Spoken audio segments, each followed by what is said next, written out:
John Elliott.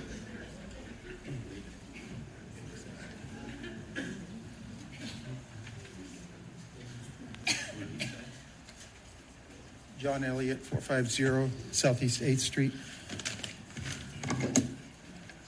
Now, I and others spoke about Israel's reckless and counterproductive bombings of tens of thousands of innocents in pursuit of a relatively tiny number of Hamas members.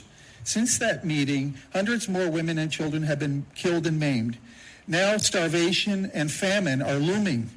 Much of the Israeli propaganda and lies about Hamas's assault on October 7th, such as beheaded babies and rapes, have since been proven to be outright fabrications. From Israel, please. He's going to finish. From Israel's propaganda machine, democratic nations around the world are demanding that Prime Minister Netanyahu cease his ethnic cleansing approach.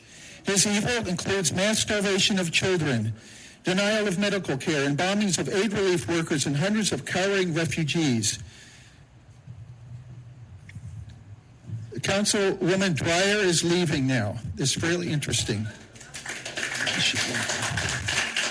It's very shameful, very shameful. Just instead of adjectives. Yeah, very shameful.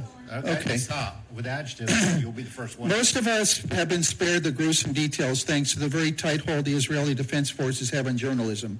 Israel's approach is counterproductive because the lives of 130 Israeli hostages are further imperiled while Israeli missiles rain down throughout the Gaza Strip. Israel continues to kill her own citizens.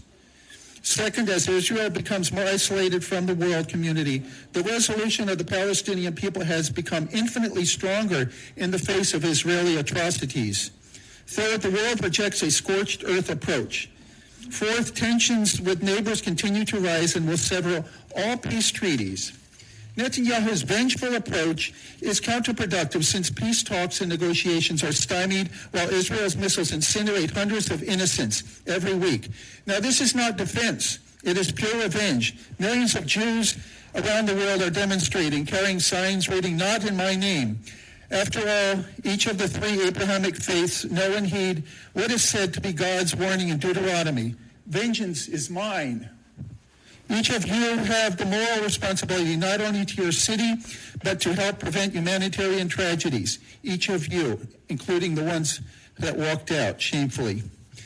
No matter where in the world, think of your children or grandchildren. Think of your children or grandchildren when you see the starvation, terror, and tears in the eyes of young Palestinian victims. Now is the time to issue a ceasefire resolution. Famine is looming. We call on you to take urgent action. The voice of we Ocala citizens matters. Silence and inaction is complicity.